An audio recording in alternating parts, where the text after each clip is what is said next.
All right, let's dive in. Today, we're going to unpack a really powerful way of thinking about success and leadership.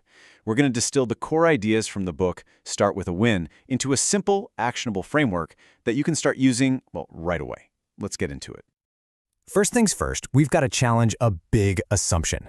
You know how we tend to think of success as this huge, far-off finish line, something we'll get to someday. But what if that whole idea is actually what's holding us back? So here's the big shift. We need to completely reframe what a win even is. It's not just about the final trophy or the big payday. A win is something you get to experience all along the way. It's about stringing together a series of smaller, achievable successes that happen on the journey itself. Okay, so how do you actually get those wins? Well, it comes down to this incredibly simple but really powerful three-part framework. First, you get super clear on the challenge you're up against. Second, and this is key, you consciously choose your attitude. And third, you figure out the specific action you need to take. Challenge, attitude, action. That's it. That's the core loop. Now, let's really dig into that framework, starting with the two parts that are absolutely non-negotiable, your attitude and your action. It all starts with the one thing you have 100% control over, which is your own mindset. I mean, this quote just says it all, doesn't it? Choosing a winning attitude, it's not about just hoping for the best. It's an active decision. It's about taking ownership of your response instead of just falling back on excuses. It's literally the difference between I can and I can't. So attitude gets your head in the game, but it's action that actually gets you moving. When you feel that doubt, that fear, or you just feel totally stuck, the book argues that taking intentional action is the only way to break through that paralysis and get your momentum back.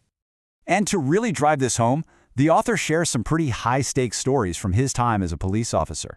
So picture this. You're a rookie cop. You're responding to a break-in. Your radio's dead silent. You think the suspect might have a knife. Your adrenaline is just pumping.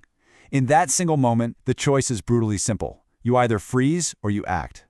Or think about this one, a routine highway stop. Something just feels off. Your gut is screaming that the driver is hiding something. And then, in a split second, you see it, a hidden gun. There is zero time to hesitate. The only option is immediate, confident action, driven by pure instinct and training. And for the last one, imagine you're being confronted by a group, and you feel like they're trying to circle you. The natural instinct might be to back away, right? But instead, you make the conscious choice to move towards the threat, to face it head on.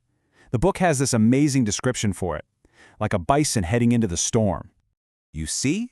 In that silent apartment, on that highway, in that tense confrontation, all three of those stories are building to this one single powerful idea.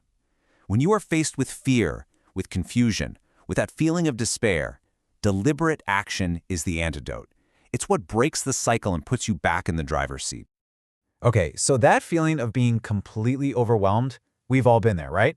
So let's shift from those big ideas to some really practical tools you can use to navigate that complexity when you feel completely and totally stuck.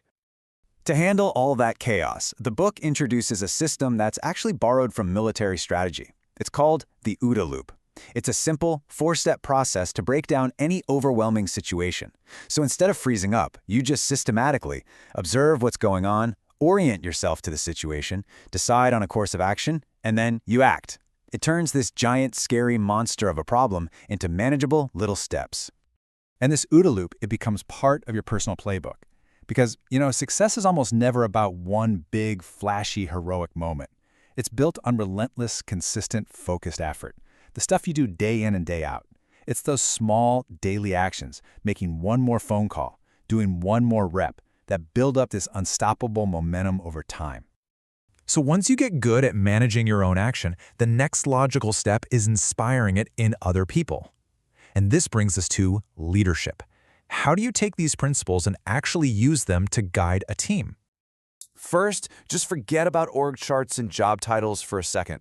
According to this philosophy, leadership is not a position you're given, it's a right that you earn. And you earn it every single day through consistent action and by taking total accountability for the outcomes. People have to see you live it to actually believe it. And this brings us to a really critical distinction the book makes between managing and leading.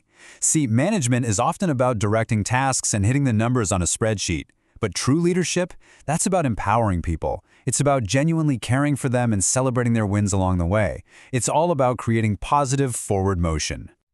But there's always a villain in the story, right? And for leadership, the biggest nemesis is almost always ego, especially after you've had a little bit of success. Ego is what makes you defensive, it's what causes you to blame other people when things go wrong, to hide your own mistakes, and to use language that shuts down teamwork instead of inviting it in. And look, things are going to go wrong. Setbacks, failures, they're just part of the game. They're inevitable. So the key isn't trying to avoid them.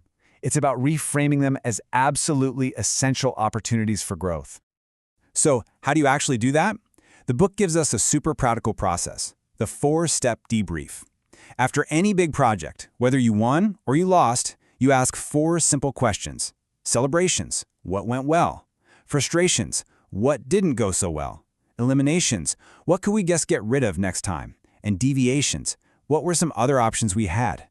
This simple little process makes sure that you learn from every single experience. And learning from failure always brings you back to the basics. The absolute best performers in the world are relentless about the fundamentals. I mean, think of Tiger Woods practicing his putting, or Serena Williams working on her serve. They never stop drilling the basics because they know deep down that how you train is ultimately how you're going to perform when the pressure is on. Okay, so mastering your own game is one thing, but for real, sustained growth, you have to bring in the experience and perspective of other people. This is not a solo mission. You just can't do it all alone. The book argues that you really need what it calls a trifecta of support, and each piece plays a very different role. A mentor is someone who's already walked the path you're on. They give you wisdom. A coach, on the other hand, asks you powerful questions to help you find your own answers. And a mastermind? That's a group of your peers who provide that collective brainpower and, crucially, hold you accountable. And finally, after all the hard work, all the learning, all the debriefs, you have to complete the loop. You have to celebrate the wins. And listen, this isn't about ego. This is about consciously taking a moment to acknowledge the effort. It reinforces hope, it builds an amazing culture, and it reminds you and your whole team that all that hard work actually pays off. Which brings us right here to the final question, and this one's for you. I want you to think about the biggest challenge you're facing right now. And with everything we just talked about, from attitude and action to debriefing and celebrating, what is one small intentional action you could take today to start with a win on your own journey?